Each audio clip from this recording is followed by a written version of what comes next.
This is the Dollemore Daily, and I'm Jesse Dollemore. I'm not an advocate for age limits for service relative to politics. It doesn't sit well with me. I do believe it's ageism. That the vast majority of people who are 75 or whatever age, whatever arbitrary age we pick, are fully qualified and fully capable and fully able to execute the duties of their office. And we shouldn't punish those people. We shouldn't restrict those people based on a few bad apples who refuse to leave when clearly it's time to go. Your Dianne Feinsteins, who I absolutely believe it's a miscarriage of her duties to continue to be there. I mean, she's at this point being weekend at Bernie'd. She's a marionette for her staff, and it's sad. It's a bummer. But also Mitch McConnell. And yesterday with this event that took place right off of the Senate chamber by I think it's called the Ohio Clock, and that particular off-limits hallway there, a moment where he appeared to have some kind of a medical emergency live on camera. I'm not a doctor. I don't believe even doctors should be making assumptions or diagnoses from afar. It's unethical, to say the least. But to the layman, it's obvious that something went on when he's in the middle of a sentence and then pauses and zones out for like 25 seconds, where he has to be jostled back to reality by his colleagues. So while I don't agree with, in my heart, it just feels weird to have an age limit, it certainly is a conversation about when a mechanism could be tripped to get these people out of office when they're clearly not fit to serve. This we will largely extricate politics from.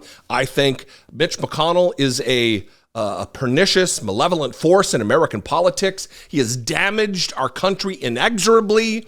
The Supreme Court is largely looking like it is right now because of Mitch McConnell. He is not an honorable man. He is not an honest man. But I'm not going to be shedding any tears about what is happening with him. We're going to talk about what needs to be done. And look, I don't have any answers. I want this to be a conversation. What do we need to do here to protect people's rights to serve as an elected official, while also protecting our right to be served by someone competent and capable? First, here's that moment from yesterday, a very alarming moment. Bipartisan cooperation and a string of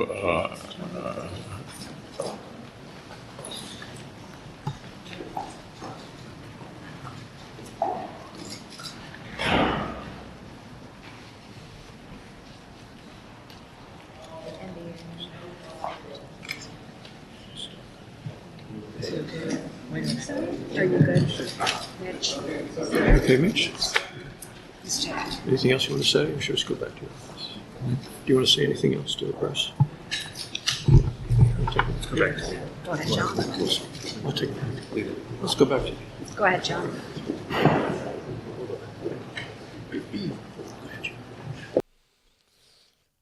That's a scary moment.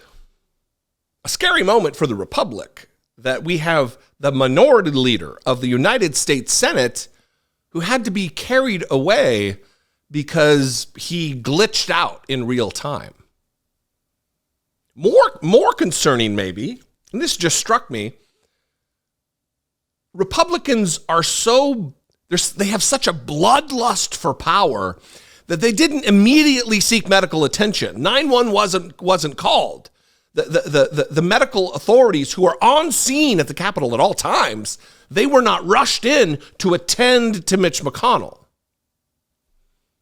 And I know this because only seconds later, minutes later, after he was able to somehow compose himself, he was back in front of those cameras and being asked by, I think, Manu Raju from CNN about what's going on. And Mitch McConnell's answer is, one, just disrespectful to the American people, to whom he owes an answer, but also an absolute lie. You address what happened here at the start of the press conference, and was it related to your injury from earlier this year where you suffered a concussion? Is that No, I'm fine. you're fine? You're fully able to Yeah. do your job? Mr. Lear, can I just get You're fine, huh?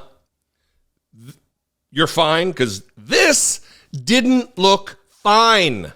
Bipartisan cooperation and a string of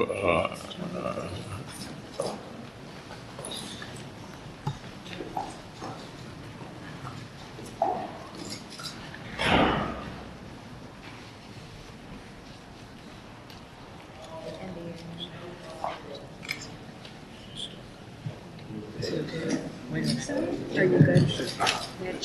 Okay, Mitch? The 1,000-yard stare. Did he see a light at the end of the tunnel? What was he staring at? He's not fine. So I don't know. I don't know what the answer is, but something needs to be done, some kind of a mechanism. I don't think there should be a test. All of this is pretty dark territory relative to the history of the United States, putting extra constitutional constraints upon who can vote, who can serve, who can be a fully actualized citizen of this country. So an age limit, I'm not there yet. Maybe I never will be. I'd love your input, though. Let's have a conversation in the comments. I would have to be convinced of an age limit. I know a lot of people say that, but think about all of the good and decent people who are serving now, capable, passionate people who are serving now, who would be boxed out of their service if we did put in an age limit.